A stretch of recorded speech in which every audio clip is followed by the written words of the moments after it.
2রা ফেব্রুয়ারি রবিবার সরস্বতী পুজো। এক দুদিনের মধ্যে কুমোরপাড়া ছেড়ে মণ্ডপের পথে রওনা দেবে দেবী প্রতিমা। দেবী প্রতিমার শেষ মুহূর্তে তুলির টান দিতে ব্যস্ত শিল্পীরা।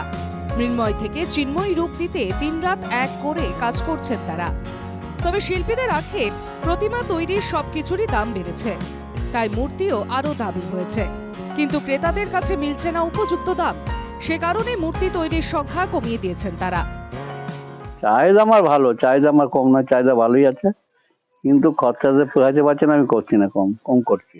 হ্যাঁ, যা খরচা বেড়ে গিয়েছে অনেক, সব জিনিসের দামও বেশি, তার মজুরির পয়সা বেশি যাচ্ছে, ওই জন্যই আমি করতে চাচ্ছি না, আস্তে আস্তে কমিয়ে দিচ্ছি আরো।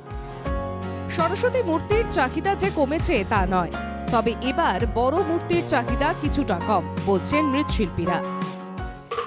চাপ আছে, সব রকম মিলিয়ে হচ্ছে কাজ।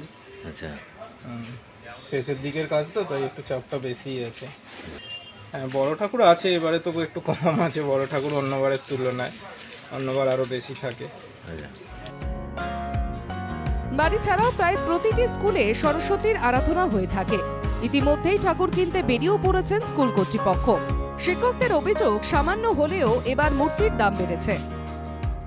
দামের সামান্য তো বাড়বেই, সব পরিপার্শ্বিক যা জিনিসপত্রের দাম যা বাড়ছে সেই রেসপেক্টে খানিকটা তো বেড়েছে। তবে বীরেন্দার যা ঠাকুর কোয়ালিটি, সেই অনুযায়ী দাম আমাদের মনে হয় ঠিকই আছে। সাধারণ মানুষের অভিযোগ, শুধু যে দেবী মূর্তির দাম বেড়েছে তা নয়, বেশ কিছুটা বেড়েছে ফল ও শাকসবজির দাম। তবে দাম বাড়লেও উৎসাহে ভাটা নেই।